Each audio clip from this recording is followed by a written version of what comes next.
Okay, so a little bit of chaos, but we're back. And this is the week 13 recap. So, um, again, I didn't do the waist measurement, forgot, but the weight is 244.5. Last week I was 244.9, and the week before that I was 245.5. So, consistent, missing the mark, consistently missing the mark. So, I've got to make a change. Um, and next week should have been the end of this, but just not where I need to be. Gonna have to extend it, but reducing calories through movement and a little bit more calorie restriction in the meal plan. Um, Honestly, I'm taking just like a little bit of the carbohydrates out of each meal because I can't fathom dropping the fat down any more than it already is. I mean, if I would just shun steak altogether, but I'm not going to do that. So I can handle a little less potatoes, a little less rice. I'm taking more out of the lower body day because that's an extra 200 calories I have just to get me through those workouts. Well, that's 200 calories I can shave off right there. It needs to be in the ballpark of 1,800 per week to get me back on the 1 pound per week weight loss. Um, so I'm going to have to also push a little bit more on the training side. But that's where I'm at. So this is probably only partially contributed from getting sick. I got sick this past week and just it's hanging onto my chest, making everything a little more difficult. Every time I get sick, I hold on to more water. But I don't think that's the entirety of the issue because maybe I was starting to get sick 2 weeks ago, but I still missed the mark there. Then missed the mark this week, or not 2 weeks ago, last week and this week. Um, so, mm, nothing wrong with cutting it down just that little bit more, trying to get back to 1 pound per week. But I'm not going crazy. I'm not doing, completely fasted days or anything ludicrous. Um, so current average for the week was 244.5, which means I'm 3.5 off my goal for next week. If I can lose 2 pounds this week, then I'm 1.5 off the goal. I only have to extend by 1 week, lose the other 2 pounds the following. But this is why I don't try to hit a specific number on competition day. I try to get really, really close to that number and then do a water cut. But uh,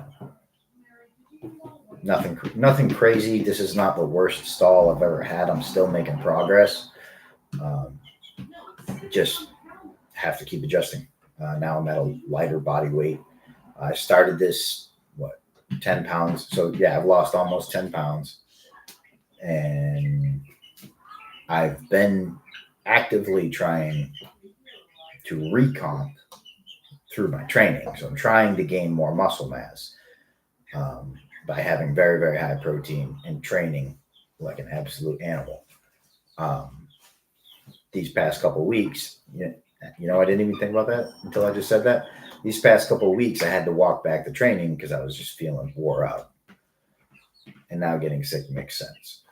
Um, but my training hasn't been as tough, which means I'm not burning as many calories from it. I was just kind of taking that for granted. So that's probably why I've only lost half a pound the past 2 weeks, purely because my training hasn't been as tough. Well, I'm flipping that over now. I'm still going to cut some calories. Maybe I won't cut quite as much. Maybe just 900 for the week. Whatever. we will make it happen. And probably gonna weigh myself every other day at this point just to get a better sense of where it's going. I don't like doing it every day because then you get into that habit of, all right, today's a low day, so I was good, and I can be happy with myself. And then you have a high day for whatever reason, and I was bad. Now I'm a bad person. I'm failing. Um, and if you don't have that kind of internal dialogue, do what you do. But that is definitely a trap I've gotten into in the past. So I just don't do that anymore. I like weighing myself 2 to 3 times a week because I can get a good sense. Like I'll weigh myself after a lower body day, weigh myself after an upper body day, and weigh myself after a rest day whenever possible. And then, I get a really good average out of that. But that's my philosophy on it. Anyway, it doesn't always work that way. I just do what I can. And these are all squishy numbers because I do not have a calibrated scale. I got the Walmart special. It's cheap. It kind of works. I'm not, I'm not calibrating plates off it. So whatever. And every day you're going to fluctuate based off water. If I go, if I go out to eat at the hibachi restaurant we like, the meal I get, it's crispy fried beef and rice with some veggies and whatnot. It's very, very high salt. I always bloat up after I eat it, but that's my little treat to myself when I have the calories. But it's not like that meal is making me gain 2 pounds of fat the following day. No, it's 2 pounds of water retention. Um, but that can throw off my scale measurement for the week because it's a whole 2 pounds. So I don't weigh myself after I go out to eat there.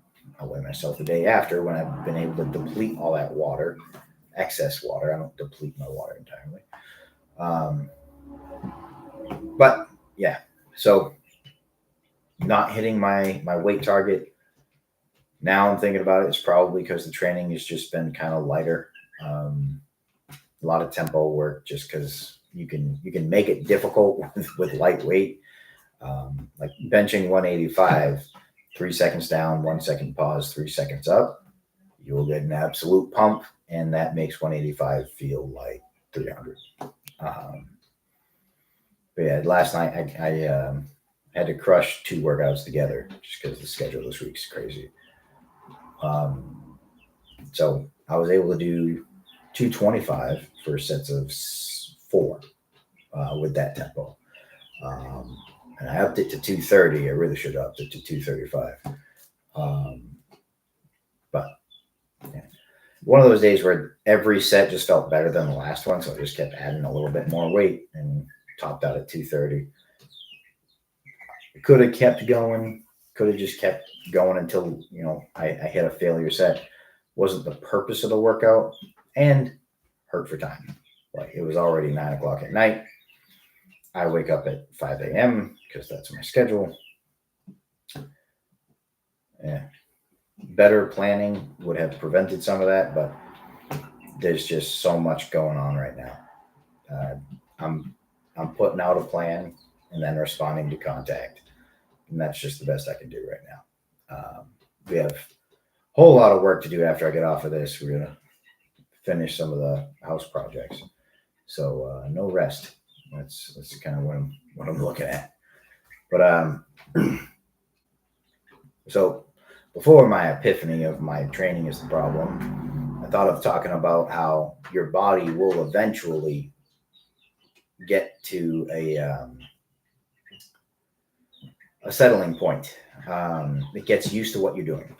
So if you just drop 500 calories every day, eventually your body gets used to that, and that's your new normal. Um, it's not ideal to just say, "Hey, I'm just going to eat 500 calories less," because unless you bring your weight way down, you're 1 second.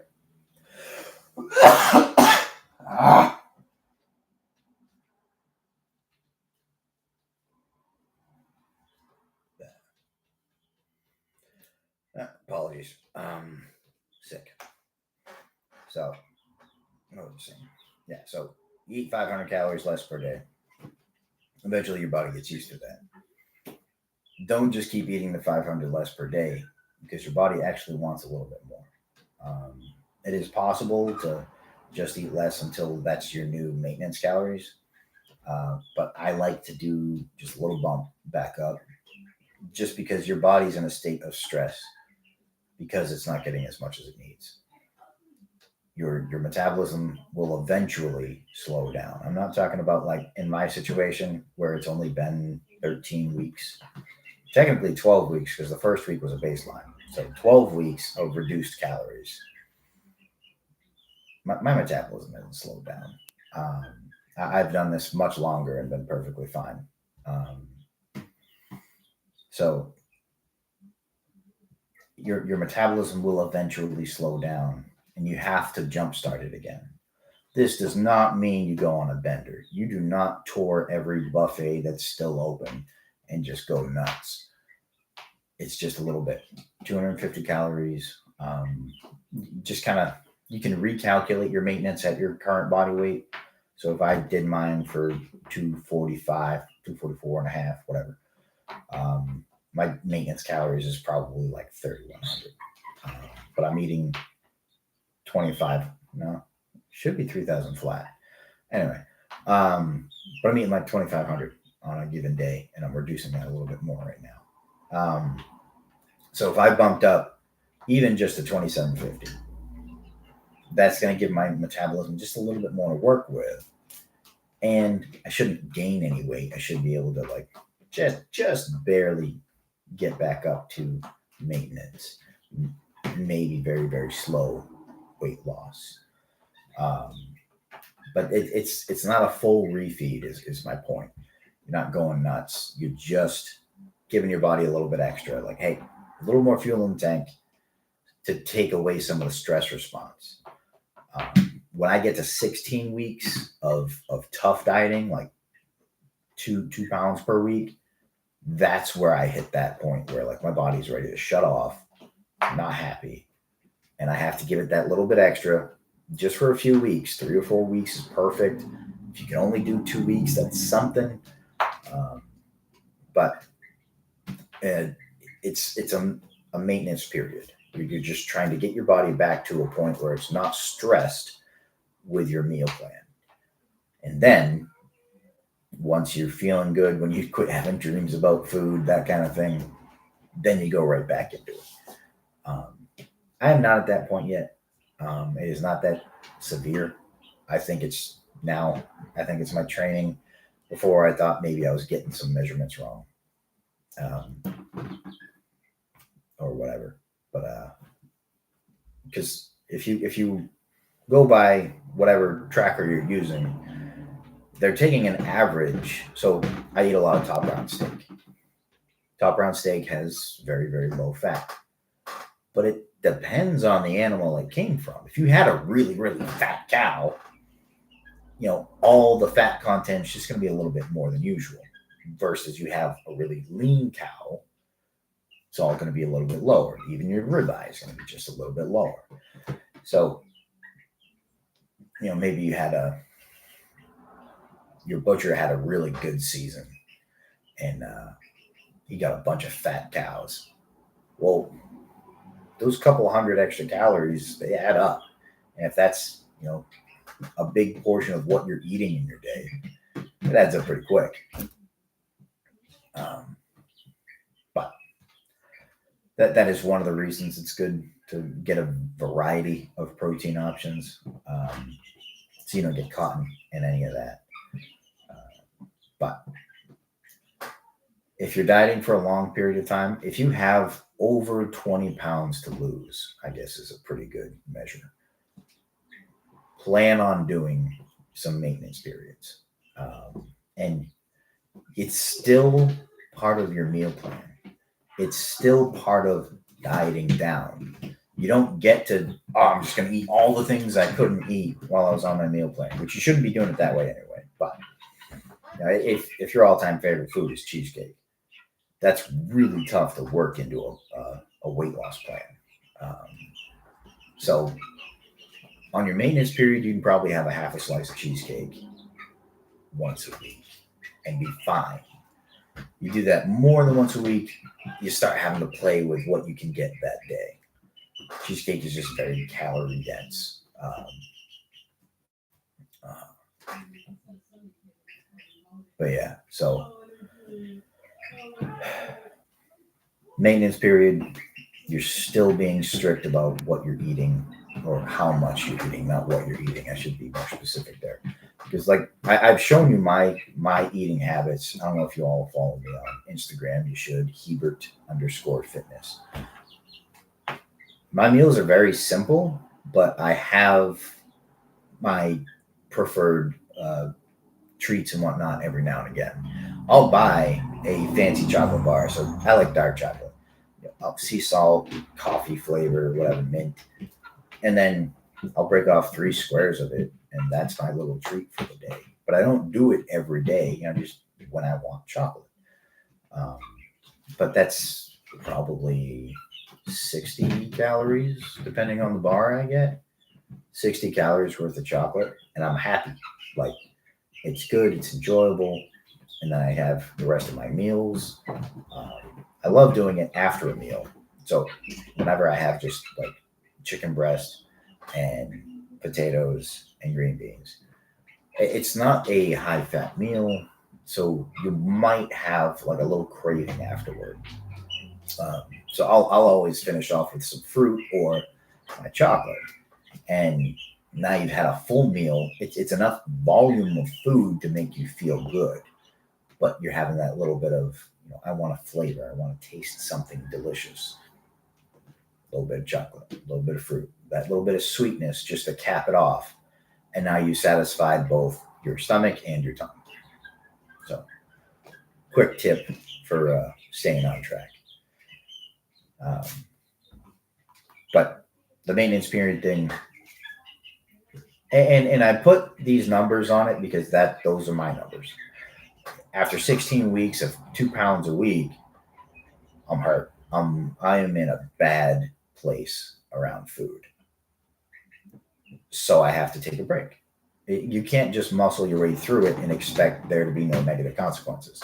Your stress level is high at that point. 2 pounds a week, for most people in the 200-pound range, that's tough. You're making some wild changes to your eating habits. So maintenance periods are important. Now, for some people, like I worked out with a guy past few weeks.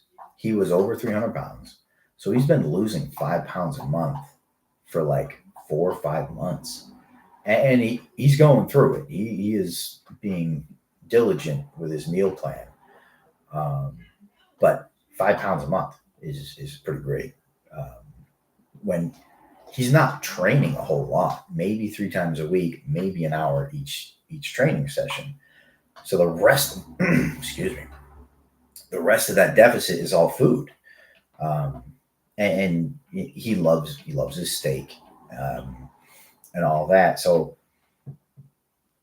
he's doing a great job, even if he's not doing it perfectly. Uh, but he was over 300 pounds, so that makes it just a little bit easier because maintaining 300, because he's like my height. I'm only 5'8" on a good day. Uh, so 300 pounds, he was a big dude, but he's absolutely killing it. But once I got him training a little bit harder, he started losing a little bit extra. So he's really happy about that. But he is hitting a point where losing that much for that long, he's pretty exhausted with the meal plan. So working with him to kind of reduce his stress, because he's got a high stress job anyway, reduce his stress and just kind of have him enjoying training a little bit more. And then once he hits the weight loss again, it's gonna shred off. We're gonna try to track his progress going from here. Now that mine is just about over, so stay tuned. But rambling on for 20 minutes. I'm gonna have to I'm gonna have to do a recap of the recap. Jeez. All right, guys. Yeah. So I didn't hit my weight target. I am not gonna beat myself up over it because I got sick this week, and I now understand my training wasn't burning the calories that beforehand it was. So no, no kidding. I'm not hitting my weight loss goal. Uh, that's going to change this week. I'm going to flip back, hit it hard, and prep for Lift Free or Die in July. It's probably like 6 or 7 weeks, maybe 8 weeks. Maybe I get in the whole 8 weeks. I will create a separate playlist to track the training for that because I think I've gotten enough interest about the training aspect. I keep talking about weight loss. Everyone's kind of bored with it now. So I'll track that. Follow me on Instagram because it's just easier. I record it with the phone. I upload it on the phone. This is just an extra step. I have to do this from my office. But I'll create a separate playlist for all that. Maintenance periods. If you're exhausted with your nutrition plan, if you're just like, I don't know how I can do this for another week. I keep having dreams about putting in popsicles, whatever. Maintenance period. You don't have to quit. You're just taking a rest, but you can maintain your progress while resting. So you're not taking steps backward. And then if you have a favorite food you haven't been able to have for a few months, small portions, portion makes a poison, right? You can have a small portion of it on a heavy training day, and you're probably just not even going to feel the difference. You'll get to enjoy your favorite food, whatever it is. Just keep in mind, it's a maintenance period, not a revenge period. You're not trying to get back at yourself. You're just enjoying training and enjoying some food, but you're still tracking. That would be the key there. A lot of people fall off the rails because they didn't hit their goal and they're like, oh my God, the scale didn't move this week. And now I'm a failure and I'm just going to go drown my sorrows in ice cream and whiskey. You can tell what my two favorite things are. If you don't hit your goal, like me, I lost a half a pound the past 2 weeks. I didn't lose the whole pound. What happened? My training was different and I got sick. My training intensity went down. I didn't think to also bring down the food. I should have cut the lower body days right there. That would have helped a lot. But I still make progress. I'm 3.5 pounds off my goal. I'm 1 week out. I'm probably going to push for another week. And I just have to do that little bit more to finish this off. I'm not so far away that, oh my God, I did everything wrong. No, I have a minor adjustment to make. I didn't fail. I'm just extending by a week. And for most people who aren't competing, you can do that as long as you want. Now, obviously, you want to hit your goal at some point, but you can hit your goal, even if it's a couple of weeks after you expected to hit it. Hit the goal, maintenance period, and then reassess. I always gain 2 more pounds of water on a maintenance period. I lose those 2 pounds the very first week of my next cut. So I never really worry about that little weight bump. If you gain another 5 pounds on a maintenance period, you need to check your numbers again. But I'm rambling again. So send me your questions. As I said, my plan to address this is to attack my training much more aggressively. I am going to reduce by about 900 calories a week, which is really just half a potato here and there. But anyway. All right. That's all I got for today. I already rambled on for way too long. But send me your questions. I'm on Instagram, Hebert, HEBERT _fitness. I am on Facebook. I have a Hebert Family Health and Fitness account, and I've got my personal Tyler Hebert account. There's just hundreds of Tyler Hebert accounts, so I had to create the business account. And then if you guys need help with your own weight loss, you can see that I'm doing it. I do exactly what I tell everyone. How to uh, I'm living the advice that I give. So if you need help, if you have a lot more weight to lose, it helps to hire a coach. I'm doing this 1 pound a week, and it's not that serious. Um, but anyway, be well and be strong.